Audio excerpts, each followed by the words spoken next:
అయితే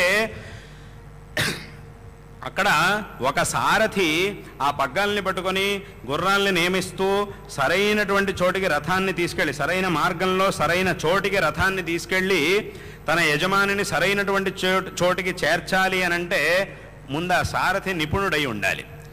ఆ రథాన్ని ఎలా తోలాలి, ఎలా గుర్రాలని నిగ్రహించాలి, ఎలా పట్టుకోవాలి, అదంతా కూడా తెలిసిన వాడై ఉండాలి. అదంతా తెలియాలి అనంటే ముందు కొన్నాళ్ళ పాటు దానికి కావాల్సినంత నేర్చుకోవాలి, శిక్షణ పొందాలి. వాడు ఆ శిక్షణంతా పొందిన తర్వాత ఆ నైపుణ్యం అనేది వాడికి వస్తుంది. అప్పుడు వాటిని సరిగ్గా పట్టుకోగలుగుతాడు, సరైనటువంటి చోటికి తీసుకెళ్ళగలుగుతాడు.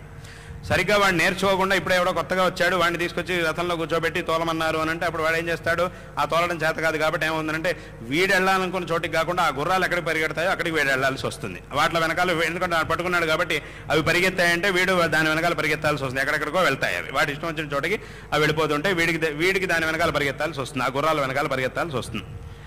కాబట్టి అక్కడ ఏం కావాలి అని అంటే ఇదంతా కూడా ఎవరి వల్ల అవుతుంది, సరైనటువంటి మార్గాన్ని చేర్చడం అనేది ఎవరి వల్ల అవుతుంది, నిపుణుడైనటువంటి సారథి వల్ల అవుతుంది. అదేవిధంగా ఇక్కడ శరీరంలోనూ బుద్ధి అనేటటువంటి సారథి ఒకడున్నాడు. ఈ సారథి అనేటటువంటి వాడు నిపుణుడుగా ఉంటే వాడు, ఈ బుద్ధి అనేటటువంటి సారథి ఎవడైతే ఉన్నాడో వాడు ఈ శరీరంలో ఉండేటటువంటి జీవాత్ముణ్ణి సరైనటువంటి లక్ష్యానికి చేర్చగలుగుతాడు. ఏమిటా లక్ష్యం అనంటే ఇందాక చెప్పినట్టుగా ఆ జ్ఞాన మార్గంలో వెళ్ళి ఆ తత్వాన్ని సాక్షాత్కరించుకోవడం, అదే లక్ష్యం. అది జరగాలి అనంటే ముందు మొట్టమొదట ఈ బుద్ధి అనేటటువంటి వాడు ఎవడైతే ఉన్నాడో వీడు నిపుణుడుగా ఉండాలి. బుద్ధి నిపుణుడుగా మారాలి అనంటే ఏం చేయాలి, ఎలాగైతే అక్కడ ఆ సారథి అనేటటువంటి వాడు నిపుణుడుగా ఉండాలి అంటే ఏం కావాలి, శిక్షణ పొందాలి. అదేవిధంగా బుద్ధి నిపుణంగా ఉండాలి, తన యజమానిని సరైనటువంటి చోటికి చేర్చేదిగా బుద్ధి అనేది ఉండాలి అనంటే అప్పుడు ఈ బుద్ధికి కూడా ఏం కావాలి, శిక్షణ కావాలి.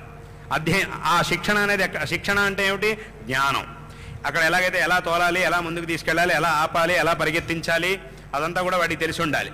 అదేవిధంగా ఈ మార్గంలో ఎలా వెళ్ళాలి అనేటటువంటి జ్ఞానం, ఏం ఆచరించాలి, ఏం చెయ్యాలి అనేటటువంటి జ్ఞానం బుద్ధికి ఉండాలి.